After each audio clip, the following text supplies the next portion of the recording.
Obviously, Dalegate 433 here. This is going to be a contest entry video for Nick Rudow.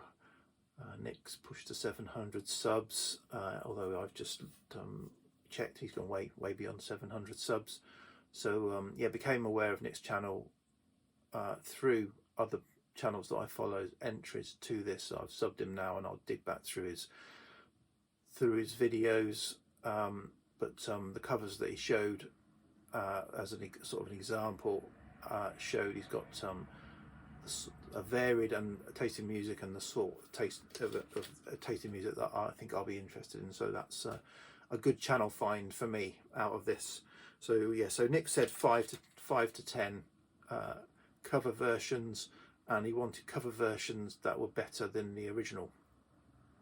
And I just watched Nick's Lionel Buttie's entry into this contest, and Nick made a really good point that I was going to make, but I'll steal it anyway, which is you know, I cover versions, I struggle a bit with cover versions as to you know, I used to go through a phase where I really wanted to, you know, make playlists of cover versions and then say, listen to this version. But I think you know, better than the original is a little harsh, because only the original artists knew what they were trying to get from that song when they wrote it or performed it. So I think it's Nick said preferable, and I think that's a good term. These are ones that I prefer, or even ones that I just think are blooming good, but I wouldn't want to say these are better, even though I probably think some of them definitely are if the original was fairly horrendous.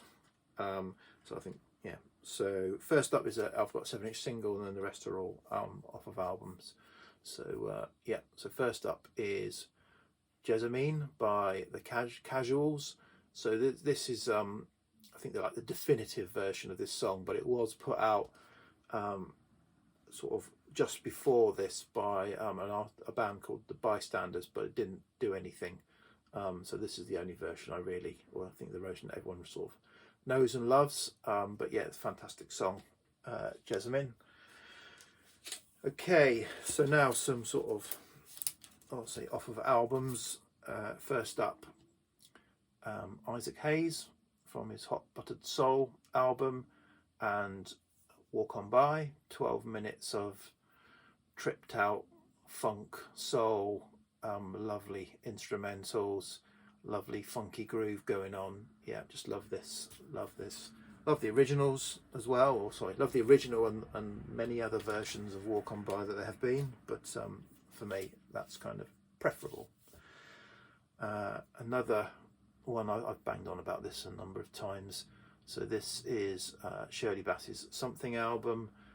Got a couple of good covers on it actually, but the one I'm picking here is Light My Fire. I think for me this is my most preferable version of Light My Fire. The Doors, obviously, fantastic version, not dismissing that, but I just think this, with the Johnny Harris orchestration and arrangement that's throughout this album, and sort of, you know, Shirley brings something to it that yeah, really enjoy this funky version. But there are other versions. Irma Franklin does a great version.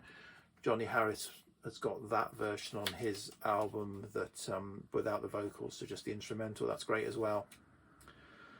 Okay, next up, maybe controversial, I don't know.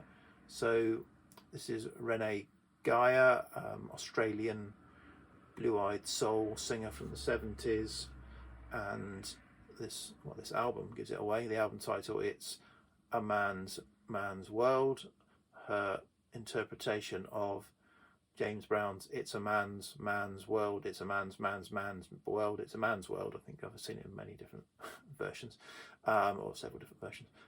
Yeah, I just think what's interesting about it for me is that it's being sung by a female voice, and from a female perspective, I think is interesting. So yeah, I should have said, if I didn't say, what I like about a cover version is that the artist brings something to it. They just don't try and do an absolute straight copy. They try and either completely reinterpret it, or just at least make it their own, bring their own style to it. That's what I like about a cover version.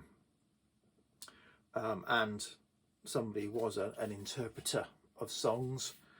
particularly in the live form, I think, was Joe Cocker.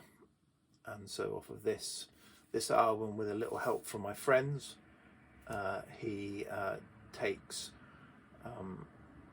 Traffic's Feeling Alright, which comes from their self-titled Traffic album, which is probably my favourite Traffic album. Fantastic album. It's not the strongest song on that album, though. It's a little bit kind of inconsequential a bit on their version. He kind of really brings, you know, some great instrumentation and some more energy to that song, I think, than Traffic did. So it's a good interpretation or reinterpretation of the song. Next one, fairly straight actually, but because of the band, they make it their own. So this is Pogues from their Rum, Sodomy and a Lash album, and Dirty Old Town, Ewan McCall song. I think it's a duet. I certainly have heard it. The Ewan McCall version is fairly straight folk. Lovely song, lovely, and his song lovely. I just think the sort of the Pogues bring just a little grittiness to it, even though it's a fairly straight interpretation. Okay, so this is I think an interpretation of a reinterpretation in this case, I think.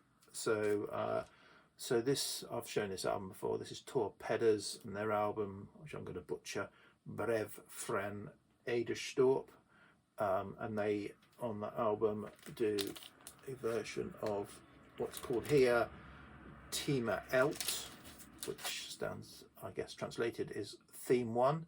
So Theme 1 originally was a George Martin theme tune used by the BBC that was reinterpreted or covered by Van der Graaf Generator, and this is a kind of like almost like a version of the Van der Graaf Generator version, but I prefer this one.